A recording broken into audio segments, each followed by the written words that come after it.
I took the job because my knees gave out. That's the whole story, really. 20 years behind the wheel of a Kenworth hauling refrigerated freight up and down I-80, and somewhere around year 19, my right knee started making a sound like someone crumpling a paper bag every time I climbed into the cab. Orthopedist in Columbus told me the cartilage was basically gone. Said I could keep driving if I wanted to, but that I'd be looking at a replacement in 2 years instead of 5. I thought about it for about a week, then I didn't think about it anymore. I'm not great at transitions. That's me. I found the Iron Mountain listing on one of those job boards, the kind with the bad interface where half the postings are 3 years old. Night security lead. Boyers, Pennsylvania. The pay was decent. The hours were overnight, which I was already wired for, and the description said something about a climate-controlled facility in a converted limestone mine. I figured it'd be quiet, underground, middle of nowhere, government records and old film reels. Who's breaking into that? I drove out in early March. Boyers is a small town, the kind where you pass through it and aren't totally sure you did. The facility itself is set back from Route 68, and you don't really see it until you're on the access road. And even then, what you see is mostly a parking lot and a low concrete building built into the side of a hill. The hill is the mine. The building is just the entrance. Everything real is underneath. Tucker McGuire met me in the parking lot on my first night. He was already standing there when I pulled in, holding a coffee cup, looking at the tree line. He didn't wave. He just waited for me to get out of the car and walk over. He was lean, Tucker. Thinning silver hair combed flat against his head, pale gray eyes that didn't move much when he talked to you. Sharp face. He had the affect of a man who'd been doing paperwork for 30 years and had made peace with it. He shook my hand once, said Felix, like he was confirming something, and turned toward the entrance. "Follow me," he said. That was it. The entrance building smelled like concrete and old coffee. There was a security desk, a row of monitors, a coat rack with one jacket on it. Tucker walked me through the badge system, the sensor panel, the emergency line. He talked the way some people type. No extra words, no pauses that meant anything. I kept up fine. 20 years of dispatch communication does that to you. You learn to pull the information out of the minimum. Then he set his coffee cup down on the desk and reached into the breast pocket of his shirt and pulled out a laminated card. It was about the size of an index card, maybe a little bigger. He held it out. "Rules," he said. "Read them now. Keep the card on you." I took it. The laminate was worn at the corners like it had been handled a lot. The text was typed, not printed, actually typed, like on a typewriter, which I thought was a little odd. 5 items, numbered. I read them standing there at the desk. The first one said that if the humidity sensor for Vault 4 dropped below 20%, I was to flood the entryway floor with water from the mop bucket in the maintenance closet and exit immediately. It said specifically, "Do not increase airflow. Just flood the floor and leave." The second one said no flashlight into the ventilation shafts after 2 a.m. Third one said if I heard a typewriter operating in the records room, I was to knock 3 times on the door and wait for silence before entering. Fourth one said a man in a brown suit might approach me and ask for the 1954 census files. I was not to acknowledge him under any circumstances. Fifth one said if the elevator descended to sub-level 9, I was to stay inside, hold position, and wait for the doors to close and return me to the surface. Because sub-level 9 did not exist, I read the whole thing twice. Then I looked up at Tucker. "The limestone doesn't like being hollowed out," he said. He picked up his coffee cup again. "The rules are what keep it from taking back what's inside." I waited to see if there was more. There wasn't. "Also," he said, "watch the sensors, not the cameras. The cameras lie." I looked over at the monitor row. 8 screens, different angles of tunnel and vault corridor. Everything gray and still and lit by overhead fluorescence. "Lie how?" I said. Tucker looked at me for a second. "They show you what was there," he said. Sensors show you what's there now. He picked up his jacket from the coat rack, told me the emergency line rang directly to his cell, and left. I heard his car start in the parking lot, and then I didn't hear anything except the ventilation system and the low hum of the monitors. I stood at the desk for a minute. I read the card a third time. The thing about 20 years of long haul is that you get comfortable with rules that don't come with explanations. Weight limits, inspection windows, hours of service logs. Half of those exist because of something that went wrong once, and nobody in the chain ever explains the original incident. You just follow the rule, because the rule is there, and the rule is the job. I'd built my whole working life around that, so I put the card in the breast pocket of my jacket, and I started my first patrol. The facility goes down 6 levels below the entrance building. Sub-levels 1 through 6 are accessible by elevator or stairwell. Sub-levels 7 and 8 are elevator only, key card restricted. The tunnels are wide enough for 2 forklifts to pass each other, which they apparently used to do when the place was still actively mined. The limestone walls are pale and slightly damp-looking, even when the humidity readings are normal. The lights are fluorescent tubes in wire cages bolted to the ceiling every 20 feet or so. Some of them flicker, most of them don't. It was cold. Not brutally cold, but the kind of cold that finds you after about an hour and doesn't leave. I'd worn my Carhartt jacket and it was about right. The first night I walked every accessible corridor twice, checked every sensor panel, logged every reading. Nothing was off. The vaults were locked and quiet. The records room on sub-level 3 had its light off and its door shut, and no sound came from inside. The elevator worked fine. I pressed every button. It went where I told it to go. I kept expecting something. Some feeling, some sound, some moment where the place told me it was different from other places. It didn't. It just sat there, cold and humming, full of other people's things. 9 nights like that.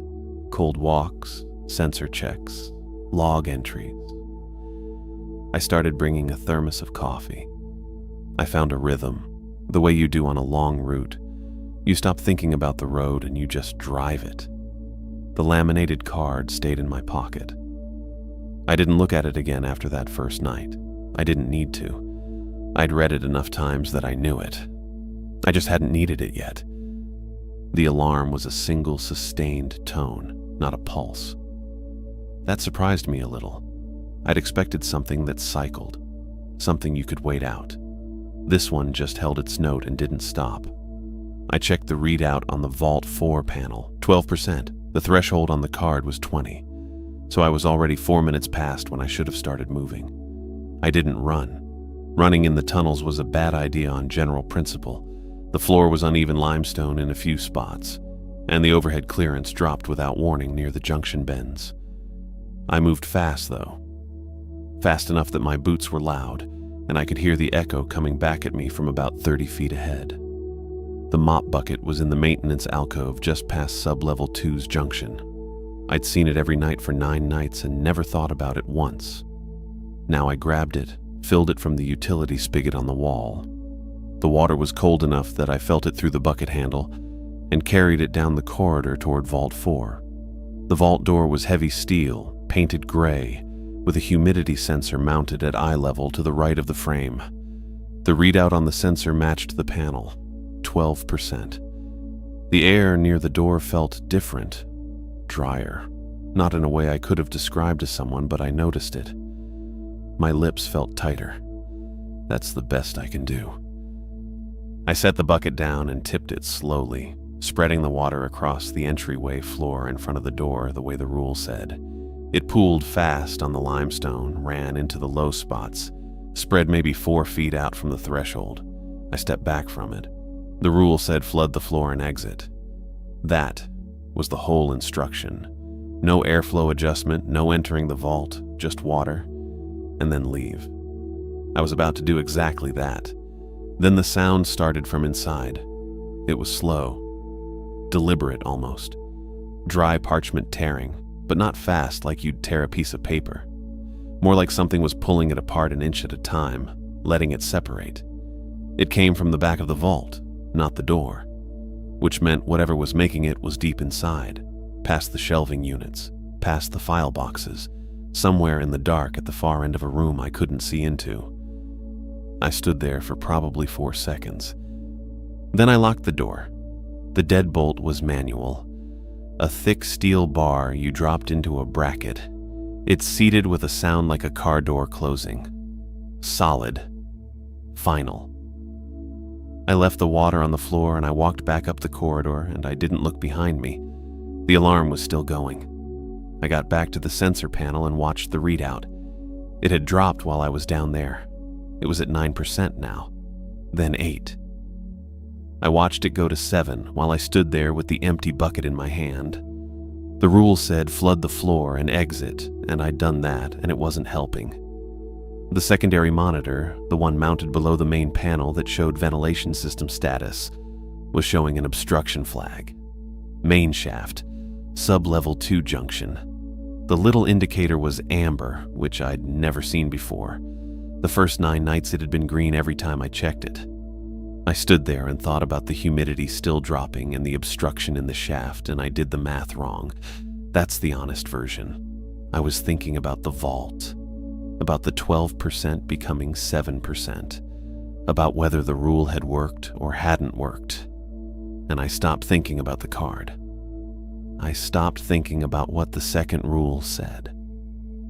The access ladder for the main ventilation shaft was maybe 60 feet from where I was standing. A fixed steel ladder bolted to the limestone wall, going up about 12 feet to a hinged access panel. I'd walked past it every night. It was just part of the tunnel. I climbed it. The rungs were cold and slightly damp from the general moisture in the lower levels. My mag light was clipped to my jacket pocket. I unclipped it as I climbed, got it in my right hand, held the ladder with my left. The access panel pushed up and inward. It was heavier than I expected. I got it open and braced it with my forearm and pointed the light into the shaft. The shaft was about 3 feet wide, sheet metal, running horizontally away from me into the dark. The beam only went so far, but it didn't need to go far. It was pale, ribbed, like something segmented.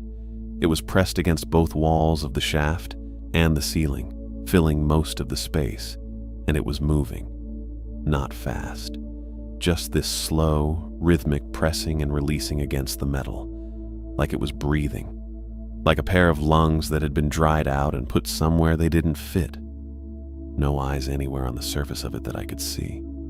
No features, just pale and ribbed and pulsing. The light hit it and it stopped moving. 1 full second of nothing. Then the shriek. I don't know what I expected a sound like that to be. I don't think I'd have guessed metal tearing against metal, but that's what it was. Not an animal sound. A structural sound, like a guardrail giving way, like a trailer hitch separating at speed. It came from everywhere at once because the shaft was metal, and the whole shaft became the sound. My left hand let go of the ladder. I don't know if I flinched or if the sound did something to my grip. Either way, my hand came off the rung and my weight shifted, and then I was falling backward off the ladder and I couldn't get my hand back in time. 12 feet isn't that far. It's also not nothing. I hit the limestone floor on my back and right shoulder. The mag light left my hand when I hit, and I heard it skitter away somewhere to my left, hit a wall, go quiet. The access panel swung shut above me with a clang. The shrieking didn't stop. It moved through the walls.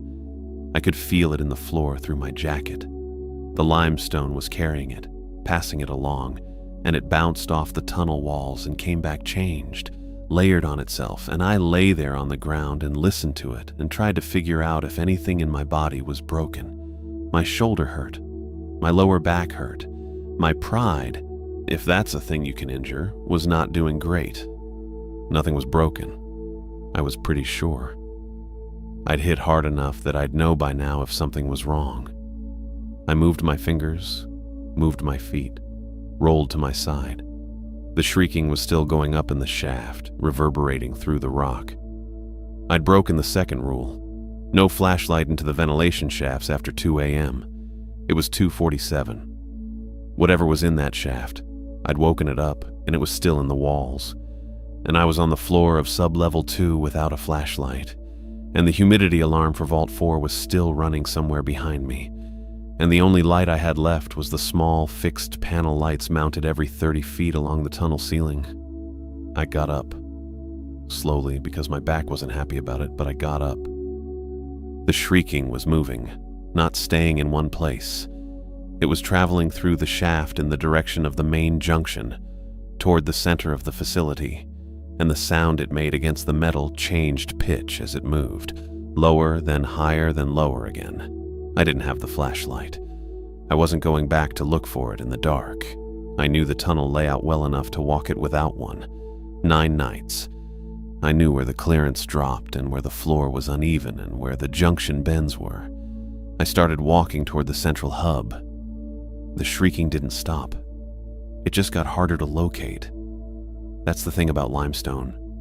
Sound doesn't travel clean through it. It bounces, splits, comes back at you from a different angle than it left. I'd learned that in the first week when I'd thought I heard something dripping behind me, and it turned out to be a condensation pipe 30 feet ahead. The mountain does something to sound, bends it. So the shrieking I heard as I walked the tunnel toward the central hub could have been right above me in the shaft, or it could have been 2 junctions over. I genuinely couldn't tell. It would drop in pitch, and I'd think it was moving away, and then it would climb again and feel closer than my own heartbeat. I kept walking. The panel lights every 30 feet gave me enough to navigate. Not enough to feel good about anything, but enough. I knew where the floor dipped at the junction bend near the fire suppression cabinet. I knew where the ceiling clearance dropped to about 6 feet before the tunnel widened again. 9 nights of the same route. My feet knew it better than my brain did at that point. My back was complaining. Not loudly, just a low, steady reminder that I'd hit the floor harder than I'd thought. I'd deal with it later. I had Advil in the truck. The shrieking shifted again, lower. Then it faded enough that I could only catch it if I stopped moving and held still. I didn't stop moving. I hit the central hub around 2:55. The hub was just a wider section of tunnel where 3 corridors met, with a mounted facility map behind scratched plexiglass and a small workstation that nobody ever used. The fluorescent above the workstation flickered the way it always did. I'd put in a maintenance request for it on night 3. Nobody had touched it. I had 2 options from the hub: left toward the elevator bank, right toward the secondary stairwell that came out near the loading dock entrance. I wanted the elevator. The stairwell added 5 minutes and came out on the wrong side of the facility from the security desk, and I needed the phone at the security desk to reach Tucker. I went left. The records room was between the hub and the elevator. It always had been. I'd walked past it every single night, and it had always been locked and dark and quiet, and I'd never had a reason to think about it much beyond that. It was on the laminated card, so I'd noted it. 3rd rule. Typewriter means knock 3 times and wait for silence before entering. I'd figured that was one of those rules I'd never actually use, like the flood protocol for Vault 4. The kind of rule that existed because something had happened once, a long time ago, and someone had written it down so it wouldn't happen again. I heard it before I saw the door. The sound was fast. Not hunting and pecking fast. Someone going at full speed, the kind of speed where the keys are almost running together. Old typewriters have a particular sound to them, a mechanical clatter with a little bell at the end of each line. And this one had that. The bell kept ringing. Whoever was in there was filling pages. The door was locked. I could see the deadbolt indicator from where I was standing. Red meant locked. It was red. I stood there for a second. The 3rd rule was clear. Typewriter means knock 3 times, wait for silence, then enter. That was the sequence. I wasn't planning to enter. I just needed to get past the door to reach the elevator, but the rule didn't say anything about what happened if I didn't knock. It just said what to do if I heard the typewriter. I'd heard the typewriter. I knocked 3 times. The typing stopped, not gradually.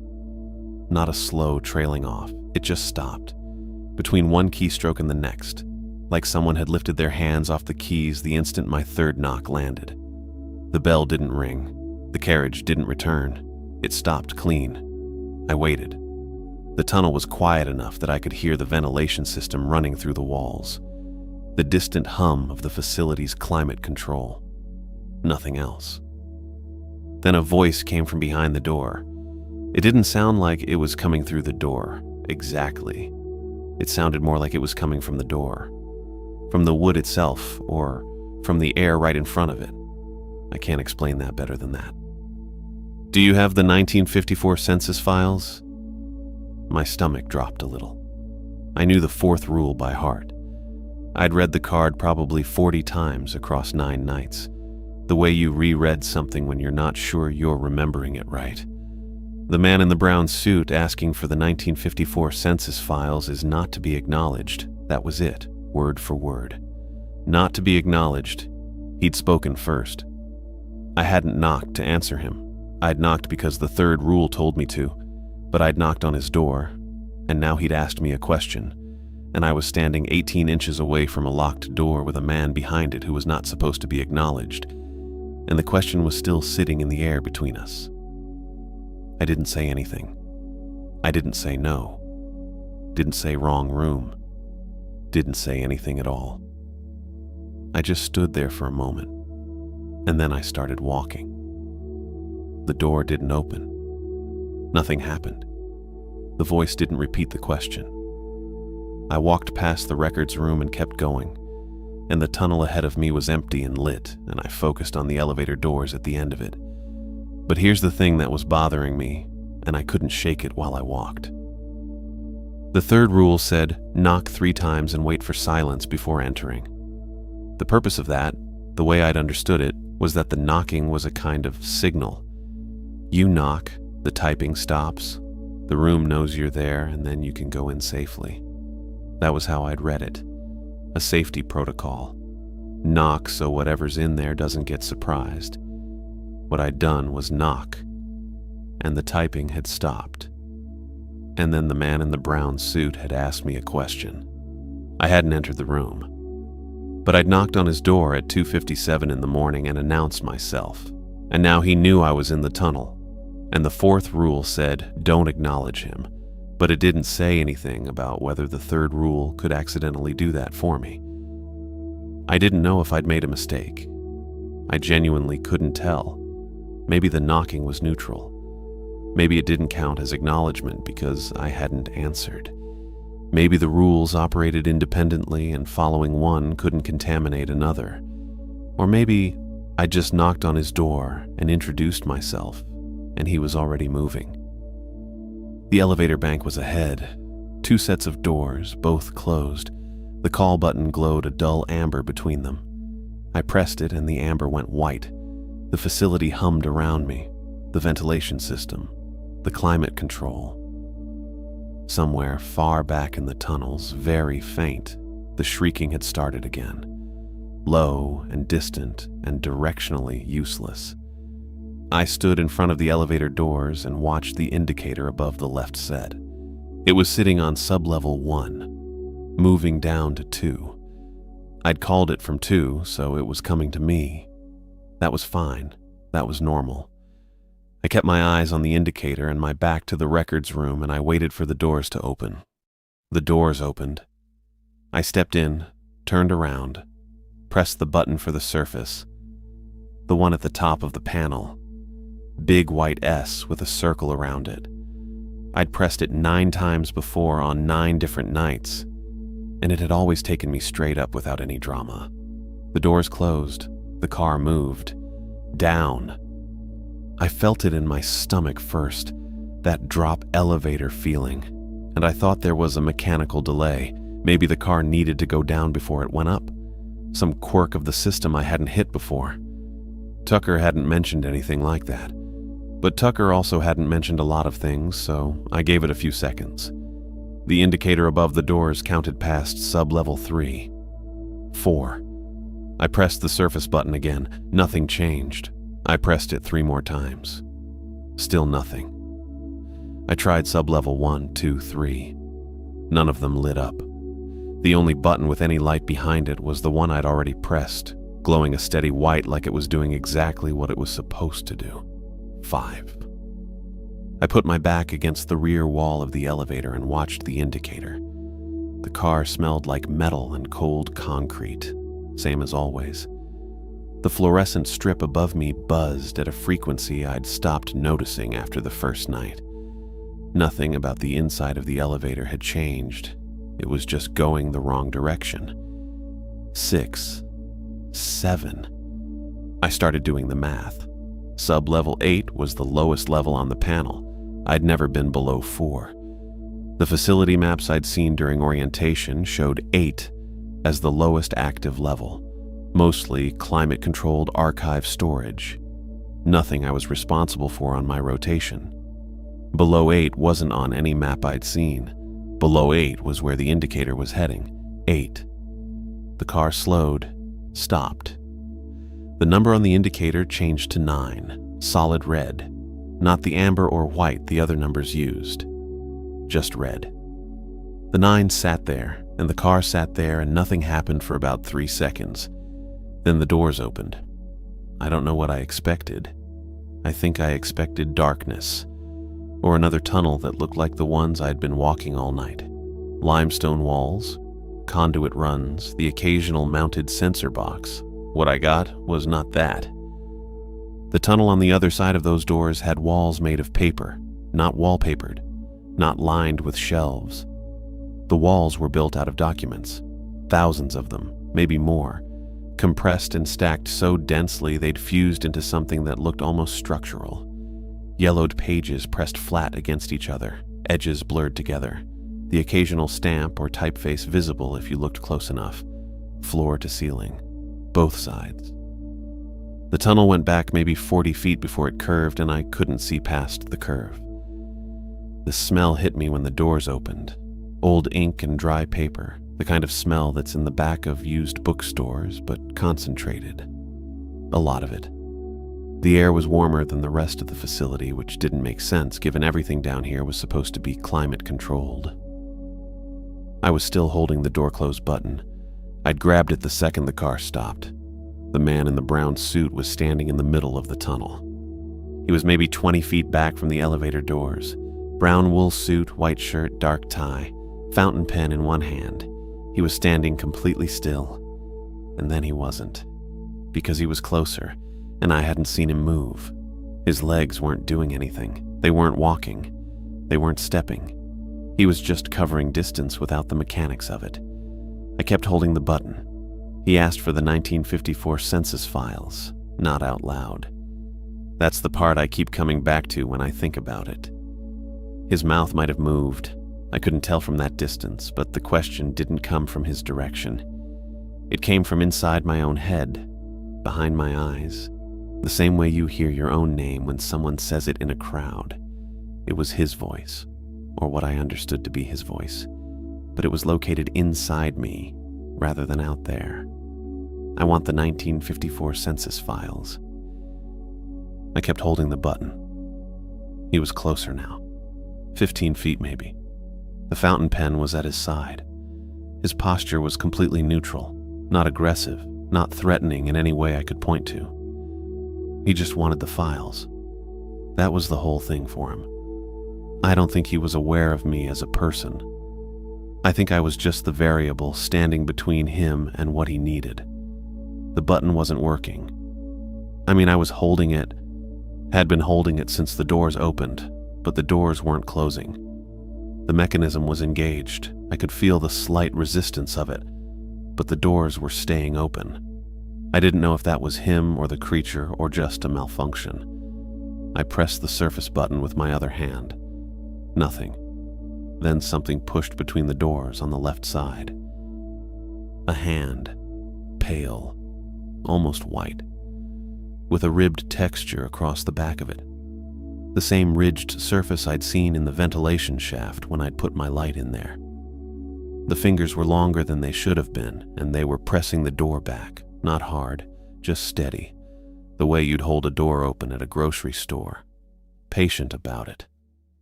The shrieking didn't start. That surprised me. Whatever was attached to that hand was quiet. I let go of the door close button and stepped back. The hand held its position.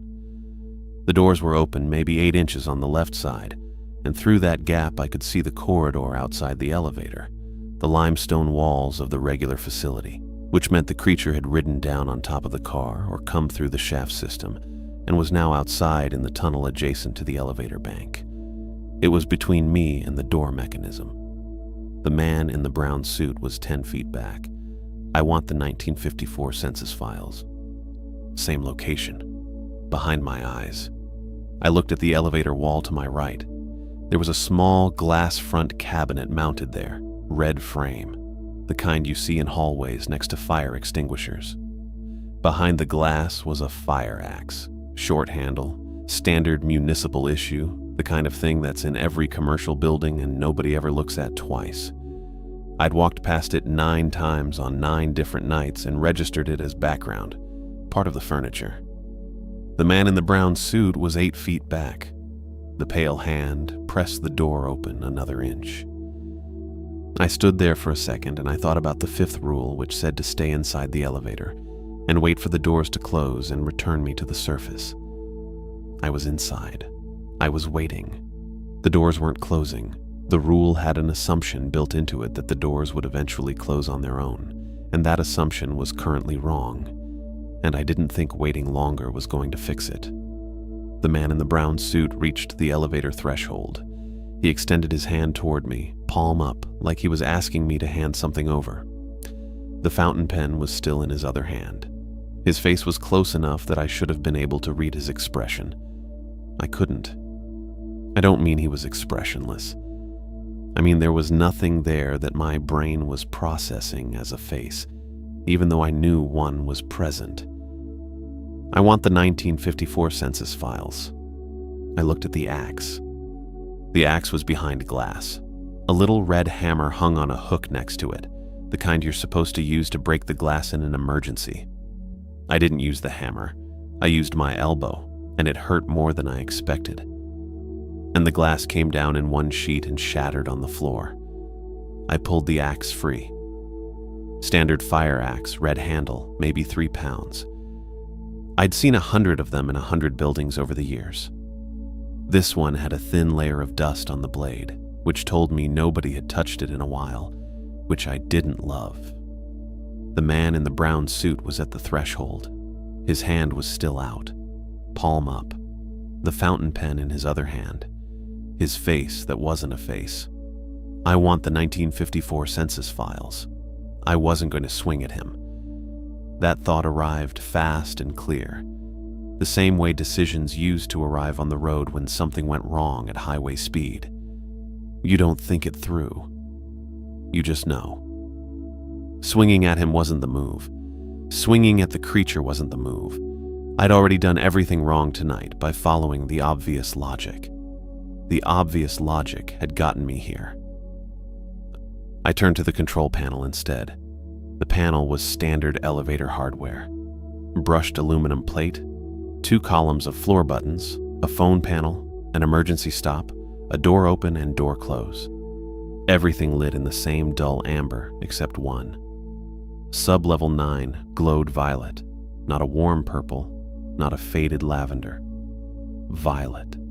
A clean, specific, wrong color that had no business being on a piece of elevator hardware installed sometime in the 1980s.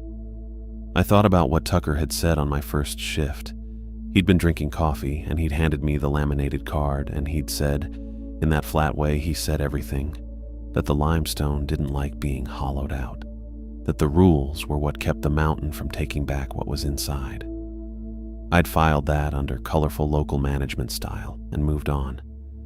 I was revising that assessment now. The violet button was the anchor. I didn't know how I knew that. I just did. The man in the brown suit had come up from sub-level 9. The doors had opened onto sub-level 9.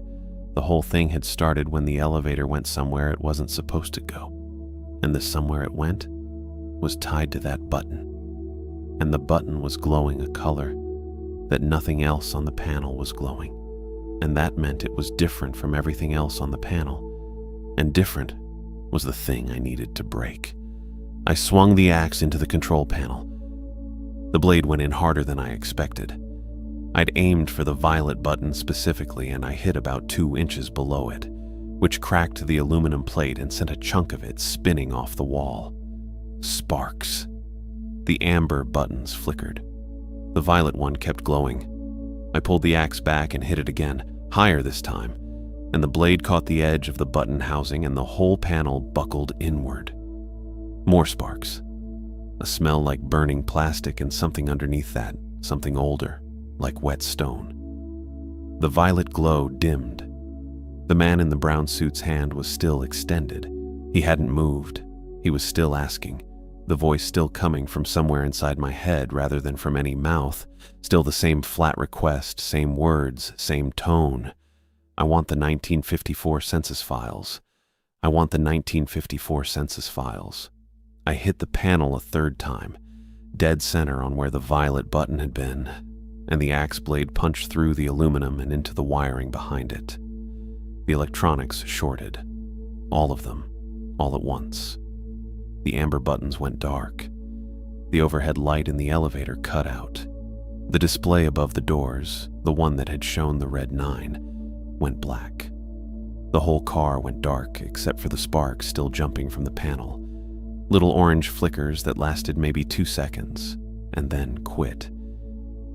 The violet light was gone. I heard the man in the brown suit. Not his voice. A different sound, quieter. It lasted maybe half a second, and then it stopped, and then there was nothing. I looked down. I couldn't see much in the dark, but there was enough ambient light coming from the gap in the doors that I could see the floor near the threshold. Brown ink. A wide, irregular smear of it, like someone had knocked over a bottle of fountain pen ink and dragged a hand through it. That was all that was there. No suit, no pen, no hand. Just the ink. I had about 1 second to register that before the elevator dropped. Not far, 6 inches, maybe 8. The kind of drop that goes from your stomach to your throat before your brain has time to name what's happening. The mechanical clamps caught the rails and the car jolted hard, and I hit the back wall with my shoulder and the axe handle cracked against the floor. The whole car groaned. Metal on metal, deep and resonant. The kind of sound that a building makes when something structural is under stress. The doors slammed shut. I heard the creature shriek once. A short, sharp sound like the metal tearing sound from the ventilation shaft, but compressed, cut off. Then nothing. I looked at the doors. In the dark, I could just make out the floor near the threshold. There were 3 pale fingers lying on the elevator floor near the door seam. They weren't moving. They didn't look like they were going to. I set the axe down against the wall. My hands were shaking a little, not a lot. Just enough that I noticed. The elevator sat in the dark for a moment. I don't know how long. Long enough that I started to wonder if the secondary systems were going to engage at all, or if I'd broken enough of the panel that the whole car was just going to sit there at sub-level 9 indefinitely, which would have been a bad outcome. Then I heard a relay click somewhere above me in the shaft, something mechanical engaging that hadn't been engaged before. The car shuddered once. The emergency lighting came on. A single dim strip along the floor, just enough to see the walls and the ruined panel and the ink smear and the fingers. Then the elevator started to move. Up, not down. No stops. It didn't pause at sub-level 8 or any of the numbered levels above it. It just climbed, steady and slow, the cables working in the dark above me. I stood there with my back against the wall and watched the floor indicator above the doors. It was dark. Nothing was displaying. I didn't know how far up I was or how long it would take. I just stood there and waited. The car smelled like burnt wiring and wet stone and ink. I kept my eyes on the doors. The doors opened. I didn't move right away. I stood there for a second with my back against the wall, just making sure. The security desk was right there, exactly where it was supposed to be. The lobby, the concrete floor, the bank of monitors on the desk showing the tunnel feeds, same as always. And through the glass entrance doors, gray-blue morning light coming in low and flat across the floor. I stepped out. The elevator made a sound behind me, something mechanical resetting, and then it was quiet. I didn't look back at it. Tucker was standing at the desk. He had his coffee cup, the plain white one he always had, and he was looking down at the floor of the elevator car. Not at me, at the floor. He stood there a moment, just looking at the fingers. Then he took a slow sip of his coffee. I waited. He didn't ask what happened, didn't ask if I was okay. Didn't ask about the control panel or the ink or the axe, which I was still holding, now that I thought about it. I set it down against the desk. Tucker's eyes moved to it briefly, then back to his coffee. "Repair costs for the panel come out of your final paycheck," he said. That was it. That was the whole thing. I stood there for a second. I think I was waiting for a follow-up. Some kind of question, or at least a look that suggested he wanted one. But his face was the same as it always was, flat, pale, like he was thinking about something else entirely, something mildly inconvenient, like a scheduling conflict or a vendor invoice. The severed fingers on the elevator floor were about as interesting to him as a spilled coffee. I reached up and unclipped my badge from my jacket, set it on the desk. Then I pulled the laminated rules card from my breast pocket. I'd been carrying it every shift since the first night, folded once down the middle so it fit next to my notepad. I set that down too, on top of the badge. Tucker looked at both of them. He didn't say anything. I walked out. The morning air hit me in the face when I pushed through the glass doors, cold and damp. The kind of Pennsylvania October morning that gets into your jacket no matter how heavy it is. I stood there for a second on the concrete outside the entrance, just breathing. The parking lot was mostly empty. My truck was where I'd left it, a gray Silverado with a cracked side mirror I'd been meaning to fix since July. I walked to it, got in, and sat there for a minute with my hands on the wheel. The facility entrance was visible through the windshield. Just a building, just a door, nothing moving inside that I could see. I started the truck and pulled out. Boyers is a small place. You're through it in about 4 minutes if you hit the lights right. I hit them all right that morning. Route 442 takes you east toward I-78, or you can go west and eventually pick up I-80. I went west. I don't know if I decided that or if it just happened. My hands knew where I was going before I did, probably. 20 years of driving will do that. I thought about what Tucker had said, not the part about the repair costs, though that was irritating in a specific way I couldn't fully process yet. The part that stuck was what he didn't say. No questions, no surprise, no what happened down there, or are you sure you got the doors closed, or anything that would suggest the last several hours were unusual in any way. He'd looked at the fingers on the elevator floor the way you'd look at a receipt you didn't ask for. Mildly inconvenient. Somebody else's problem now. He'd done this before. Not this exact night, maybe, but something like it. Enough times that it didn't register as an event anymore. Just a thing that happened sometimes at the facility. The way a long-haul driver stops noticing the mile markers after a few hundred trips on the same route. They're still there. You just stop seeing them, and he'd have someone new in by the following night. I was sure of that. He'd already have a name, probably. Maybe a number to call. The laminated card was already printed, had been for a while. He'd hand it to someone new and tell them the limestone didn't like being hollowed out, and they'd nod and take the card and figure it was a quirky orientation speech from an odd supervisor. 9 nights of nothing. Then night 10. I got on I-80 heading west around 6:40 in the morning. The sun was coming up behind me, which I didn't mind.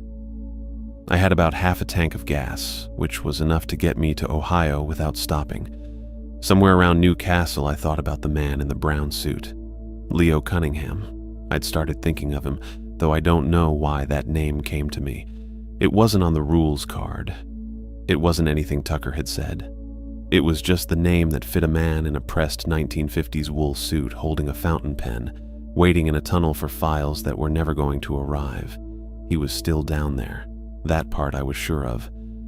I destroyed the anchor, or whatever that violet button was, and he dissolved. But dissolving and being gone weren't the same thing, not in that place. The rules card had said not to acknowledge him, not to engage, not to destroy him. Just don't acknowledge him.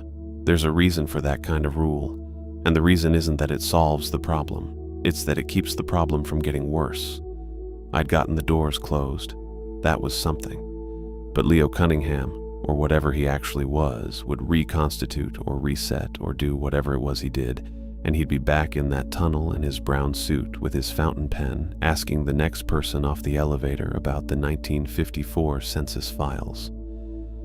Tucker would know that. Tucker would have already factored that in when he was standing there with his coffee deciding how to word the bit about the repair costs. That bugged me a little. Not the filing situation. The Tucker part. The absolute total indifference to all of it. I stopped for gas and a coffee in Sharon, right near the Ohio state line. The gas station had one of those small attached diners that only ever seem to exist near state lines. The kind with laminate countertops and a rotating pie display, and a guy behind the counter who doesn't ask questions. I sat at the counter and drank the coffee and ate a piece of apple pie that was fine, not great. The guy behind the counter had the radio on, some classic rock station. Tom Petty. I sat there for about 20 minutes and didn't think about anything specific. Then I got back in the truck and kept going. Ohio is flat. Not completely, not in the east, but flat enough that you feel it after Pennsylvania's hills. By the time I was through Cleveland and heading toward Indiana, the land had opened up in a way I recognized. Wide sky, shallow horizon, fields that went on until they just stopped. I'd driven this route probably 200 times in 20 years, maybe more. I knew every rest stop, every truck plaza, every stretch of construction that had been going on for 3 years, longer than anyone expected. Nothing old lived under this ground, not in the way I meant.